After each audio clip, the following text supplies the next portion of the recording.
Welcome everyone. So dear audience, thank you for joining me today. I'm going to talk about my field of research, the role of advanced hemodynamic monitoring in critically ill patients. I'm Liliána Nagy. I'm a sixth-year medical student and a first-year PhD student here. I have a vision of keeping critically ill patients in highest safety, and I would like to achieve this aim by using accurate monitoring for accurate condition assessment. Last year I started 2 projects about hemodynamic monitoring, the first one in the ICU and the second one during anesthesia. Both would be systematic reviews and meta-analysis. Let me start with my first project, where I'm investigating the efficacy and safety of advanced versus conventional hemodynamic monitoring in patients with shock. The problem is that shock affects 10% of hospitalized patients, and out of 10 affected people, 3 to 6 die, depending on the type of the shock. The main cause of death in the acute phase is the hemodynamic instability, yet protocols regarding hemodynamic monitoring are lacking evidence. We know that conventional monitoring, like invasive blood pressure or central venous pressure monitoring, is widespread, but they lack accuracy during the centralization of the circulation. This way, cardiac output monitoring has a pathophysiological rationale, but it's invasive, cumbersome, it requires skilled personnel, and it's also expensive.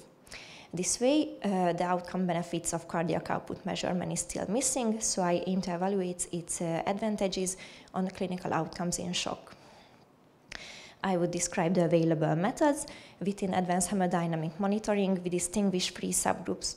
The most accurate and complex devices operate on the principle of thermodilution, the pulmonary artery catheter, the PICO, and the LITCO device. We involve only these devices in this study. There are also non-calibrated devices that are less invasive and they only estimate cardiac output, and theoretically ultrasound would work as well, but it doesn't really have a clinical relevance as a continuous monitoring method. I have a clinical question: if therapy guided by cardiac output measurement a safe and more efficient alternative to conventional one in patients in shock? I used the PICO framework, and my hypothesis is that the cardiac output measurement guided therapy significantly improves clinical outcomes in different types of shock. We conducted a systematic search on 3 databases in November, and we got 12,000 results. And after the selection, we got 33 eligible articles to analyze. The outcomes are expressed as odds ratios with 95% of confidence intervals and also weighted mean differences. We already finished pooling the data about mortality and the need for different types of organ support, and the length of hospital stay and also the length of different types of organ support is still in progress. I would show my results on in-hospital mortality differences between the 2 groups, since it's my primary outcome and it's a crucial thing in the ICU. Here, the mortality is expressed as odds ratios. In this case, if it's higher than 1, it means that the patients with the advanced monitoring group are more likely to die. In this case, we included 16 studies and from different study types, and in this case the heterogeneity is high because we included more types of shock, more types of advanced hemodynamic devices, and also different study type. This way we made 4 subgroups based on the type of shock and the type of the device. As you can see, the odds ratio is 0.67, which means that patients in the advanced monitoring group have a 33% lower chance to die, which is clinically significant. We can also see that the confidence intervals are completely on one side, so our results are mathematically significant as well. This way, we can agree that hemodynamic monitoring should be the first line among unstable patients. I would show another outcome. which is the need for mechanically circulatory support among the two groups. In this case, we also measure this outcome in odds ratios, and if it's higher than 1, it means that the patients in the advanced hemodynamic monitoring group are more likely to receive an intra-aortic balloon pump or a ventricular assist device. Here we can see that we also analyze 16 studies from different study types, and the odds ratio is 2.77, which means that the patients in the advanced hemodynamic monitoring group are more likely to receive this type of organ support. This can be because they were in more severe condition, or because we could identify their need with the advanced hemodynamic monitoring in time. This way, the confidence intervals are also on one side, which means our results are statistically significant as well. I would show the strengths and limitations of our studies. We could say that it might be the most comprehensive study on the subject so far, presenting a definitive answer to a highly important clinical question. Our results would be immediately translatable to clinical practice, but we also face some limitations because there were limited data on LITCO and other types of shock. There is insufficient data to meta-analyze about the organ dysfunction scores as well. We have a conclusion and an implication also for the practice and for the research. So in our case, intensive therapy guided by this advanced hemodynamic monitoring can significantly reduce the mortality in the ICU. This way, intensivists should choose advanced hemodynamic monitoring as first line for all shock patients, and further interventional studies among intensive care patients should always implement advanced hemodynamic monitoring in their protocol.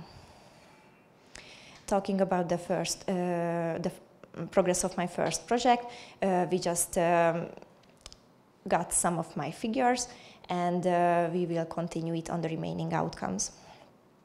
Let me continue with my second project, where I'm investigating the efficacy and safety of cardiac output and derived parameters guided therapy in high-risk surgical patients. The problem is that high-risk surgical patients represent only 10% of overall cases, but they are responsible for over 80% of all perioperative deaths.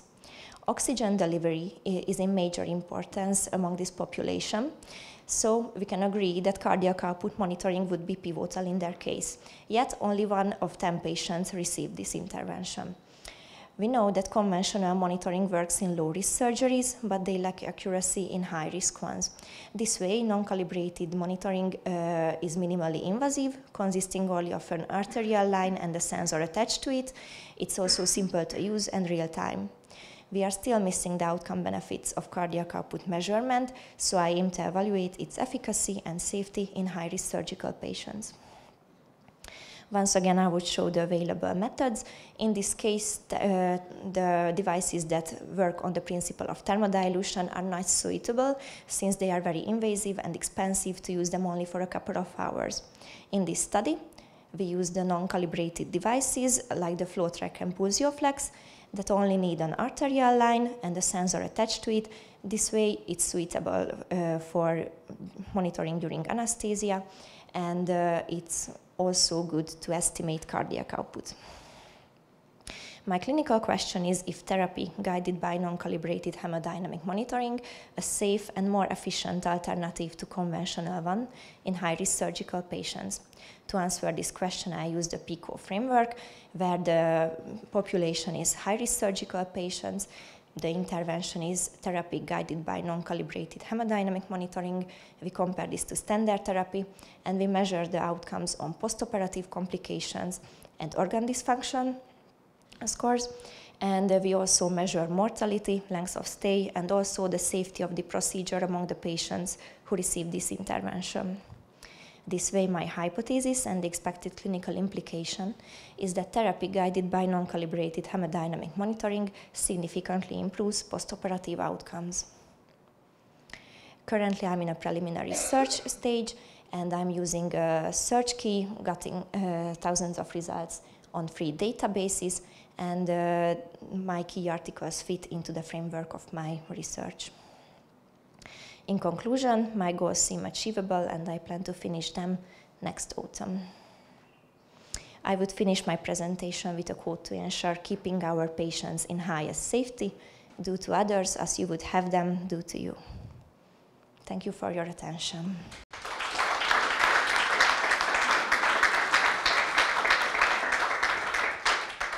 My question is regarding your first project. You've mentioned there's a high heterogeneity showcased on the forest plot. Do you plan on doing any subgroup analysis, or is it possible with your articles? Thank you for your question. I have made a slide about... yes. So I marked the different study types with different colors. And this way we will divide them by randomized, not randomized interventional studies and also to observational studies. As a non-medical professional, such as dental, I was just wondering what's the standard of care when it comes to hemodynamic monitoring? So like how do these new methods compare to the conventional ones, and do you think their like potential risks outweigh their benefits, or how do you see that? Thank you for your question. So now the gold standard is invasive blood pressure monitoring, and it's performed by a central venous line. So we measure central venous pressure, or invasive arterial blood pressure monitoring. This way, it doesn't really give us any information about cardiac output and hemodynamic parameters, but only about blood pressure. If we use these devices, they are more invasive than these conventional ones, but we can get other types of data and information that could help us to optimize the therapy of the patients. Yes, and about the risks, since they are more invasive, we can have some complications, which are like hematomas or bed puncture, and we can cause pneumothorax. So, like these iatrogenic damage that we can cause by using these devices. But in this study, we wanted to measure if the advantages of getting these parameters that we can get with these devices are leading us to a better outcome than not getting them. Yeah. Regarding your second project, invasive hemodynamic monitoring or hemodynamic monitoring in complex surgeries or high risk, how have you defined the complexity of the surgery or the complexity of the patients regarding patient selection? Yeah, well, actually, we would take into consideration also the type of the surgery and also the condition of the patients. So we would consider a patient high risk if the mortality rate after the surgery is more than 5%. So actually, since it's in a preliminary stage, we didn't do the extensive literature search, but there are some types of surgeries that belong here, like aortic dissection or vascular surgery that belong here, or when there are really old, really comorbid patients who have a higher likelihood to die, then we have to take into consideration to monitor them more precisely. In terms of the cardiac function, I mean, for example, a very simple parameter is the left ventricle ejection fraction. Mm-hmm.